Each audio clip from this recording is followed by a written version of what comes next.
Tragjedia në Durrës, ku një shofer i dehur u mori jetën 2 të miturve dhe plagosi rënd një tjetër, nuk mund të konsiderohet thjesht aksident. Ta konsiderosh të tillë është thjesht një mënyrë për të zbutur situatën. Në fakt është një vrasje e paralajmëruar në një sistem që prej vitesh ka dështuar të vendos kontroll, siguri dhe frikë ligjore në rrugë. Kur vetëm në 3 javë janë regjistruar 23 aksidente rrugore, nuk mund të flasim më për raste të izoluara, por për një krizë të thellë dhe fatkeqësisht të normalizuar. Rrugët janë kthyer në hapësira ku fati ka më shumë peshë se ligji, ku jeta njerëzore humbet me një lehtësi alarmante.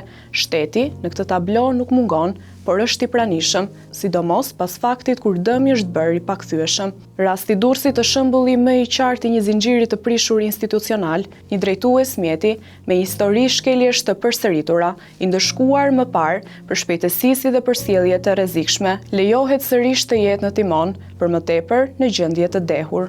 Kjo nuk është papërgjegjshmëri individuale, është dështimi i fitrave të kontrollit, zbatimi të ligjit dhe i ndjekjes reale të shkelësve të rrezikshëm. Në këtë realitet, ligji shpesh ekziston formalisht dhe jo si fuqi parandaluese, edhe pse policia e shtetit ka kaluar reforma dhe ndryshime të shumta ligjore, efekti në terren mbetet i kufizuar. Policia në komunitet, që duhet të ishte syri parandalues i shtetit, shpesh prezantohet si e dobët dhe e fragmentuar. Ndërkohë rrugët vazhdojnë të mbeten skena, ku shkeljet e rënda përsëriten, derisa të kthehen në tragjedi. Por problemi nuk shtrihet tek institucionet e rendit. Ai shtrihet më thellë në kulturën e sjelljes në rrugë dhe në mënyrën se si janë ndërtuar qytetet. Në shumë raste shpejtësia është bërë normë, alkooli një rrezik i nënvlerësuar, ndërsa agresiviteti në trafik shihet si një aftësi dhe jo si kërcënim. Kjo kulturë e rrezikut është ushqyer prej vitesh, pa u sfiduar seriozisht nga edukimi apo ndëshkimi real.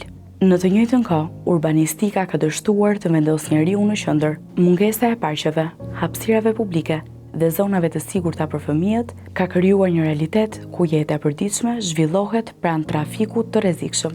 Fëmijët nuk kanë hapësira të sigurta për lojë. Ata jetojnë mes makinave, shpejtësisë dhe rrezikut konstant.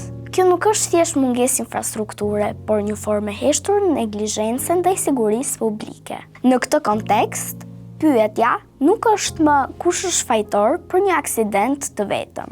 Pas çdo tragjedie, reagimi institucional është i njëjtë.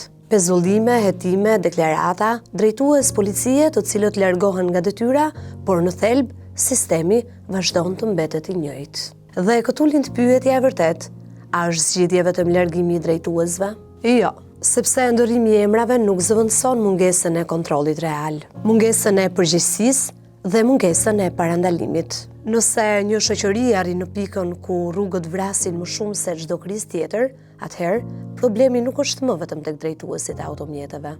Është tek një shtet që ka humbur aftësinë për të mbrojtur jetën në mënyrën e përditshme. Dhe derisa kjo të ndryshojë, çdo aksident i radhës nuk do të jetë më një surprizë. Do të jetë vazhdimi i një historie që të gjithë e dinë, por askush nuk e ndal.